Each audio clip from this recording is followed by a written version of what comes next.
Praise the Lord Rashid uncle, आप कैसे हैं? मैं तो बिल्कुल ठीक हूँ लूसी, तुम बताओ तुम कैसी हो? मैं तो ठीक हूँ रशीद अंकल, बस मुझे पप्पू की पढ़ाई की चिंता है क्योंकि हर समय पप्पू सिर्फ खेल कूद में और मोबाइल में समय बिता रहा है। अरे लूसी देखो तुम्हारे पीछे कौन आ रहा है। अरे ये तो पप्पू है। माँ, मैं बोर हो गया हूँ वही सब गेम खेलते हुए मुझे वही मोबाइल चलाते बोर लगने लगा है। पहले कोई बड़ा एंड्रॉयड मोबाइल खरीद दो तब मुझे अच्छा लगेगा। देखा आपने रशीद अंकल, यही परेशानी है हर बच्चों की। आज हम देख रहे हैं बच्चों का भविष्य खतरे में है, खाली मोबाइल में और इंटरनेट और गेम्स में और ज़्यादा से ज़्यादा खेल कूद में समय बिता रहे हैं। पढ़ाई का नामो निशान ही नहीं है उनके जीवन में। ये देखो लग गए फिर से एक बार मोबाइल चलाने के लिए। अब इनको मोबाइल से पीछा कौन छुड़ाए? मोबाइल से ऐसे चिपक गए हैं जैसे लोहा चुंबक से चिपक जाता है।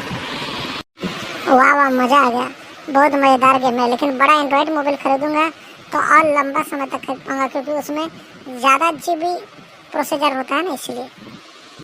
अरे बेटा पप्पू, खेल कूद तो अच्छी बात है, लेकिन क्या तुम दादाजी की बात नहीं सुनोगे? एक बार मेरी ओर देखो, आज मैं तुम्हें बहुत अच्छी बात बताने जा रहा हूँ। अरे पप्पू सुनो भी, अंकल क्या बोल रहे हैं? सुनाई देता कि तुमको कब से देख रहा हूँ खाली मोबाइल चला रहे हो। सुनो रशीद अंकल क्या बोल रहे हैं। हाँ देख रहा हूँ माँ, आप गुस्सा मत कीजिए, बस थोड़ी देर और गेम खेलूँ उसके बाद देख रहा हूँ। सॉरी, मैं माफ़ी चाहती हूँ रशीद अंकल, ये बच्चा बिल्कुल भी सुन नहीं रहा है। खैर कोई बात नहीं, मैं आपसे यीशु की बातें सीखना चाहती हूँ। मुझे बताइए और समझाइए कोई ऐसी बात जिसके द्वारा मैं मेरे बच्चे के जीवन में सुधार ला सकूँ। कोई बात नहीं लूसी, उसे छोड़ो। मैं तुम्हें बताता हूँ कि किस तरह तुम प्रार्थना के द्वारा अपने बच्चे के जीवन में परिवर्तन देख सकती हो।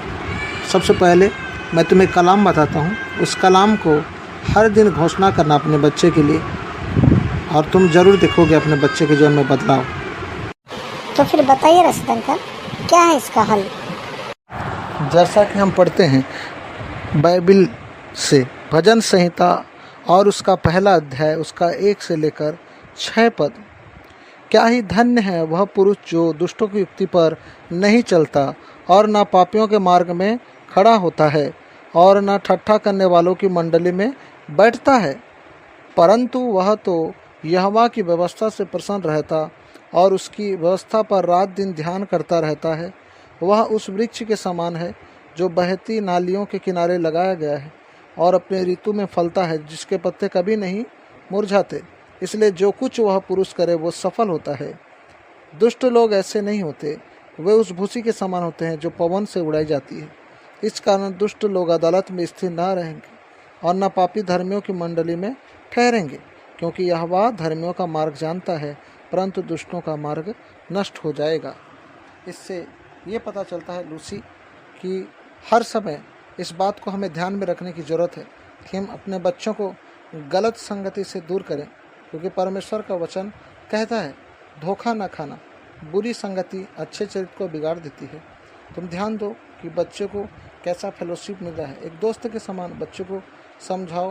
उनको यदि खेल में रुचि है तो ऐसे एक्टिविटी उन्हें खेलने में मदद करो जो बाहरी खेल से संबंधित रखते हो। घर में ज़्यादा उन्हें रहने मत दो, तब तुम देखोगे। और वचन के द्वारा उन्हें सिखाओ। प्रतिदिन तुम बाइबिल का अध्ययन करो, उसके सामने तुम बताओ, तुम देखोगे परिवार में एक अद्भुत शांति आएगी और बच्चों में बदलाव को देखो। ऐसा ही हमारे साथ भी होता था, लेकिन जब मैंने इन चीज़ों का अनुसरण किया तो आज हमारे घर में सारे बच्चे पढ़ाई में भी ध्यान देते हैं, खेल कूद में भी अव्वल आते हैं और प्राइज़ भी जीतते हैं। समझ पाई तुम? बिल्कुल, मैं समझ पाया रशीद अंकल। मुझे बहुत बुरा लग रहा है, मैंने ही ध्यान नहीं दिया, इसलिए आज पप्पू सही संगति में नहीं है। लेकिन मैं डेली प्रार्थना करूंगी और वचन से भी सहभागिता दूंगी और सिखाऊंगी उसे। कुछ कुछ करके वो सीखेगा और मैं कोशिश करूंगी कि बाहरी खेलों में उसे व्यस्त रखूं और वो भी सही संगति में जाए और परमेश्वर के वचन से सीखे। आपका बहुत बहुत धन्यवाद। Praise the Lord Rashid uncle. बहुत अच्छे लूसी, अब तुम समझ गई कि किस तरह हम अपने बच्चों के भविष्य को बना सकते हैं। प्रभु तुम्हें इन बातों के लिए बहुत आशीष दे। आमीन।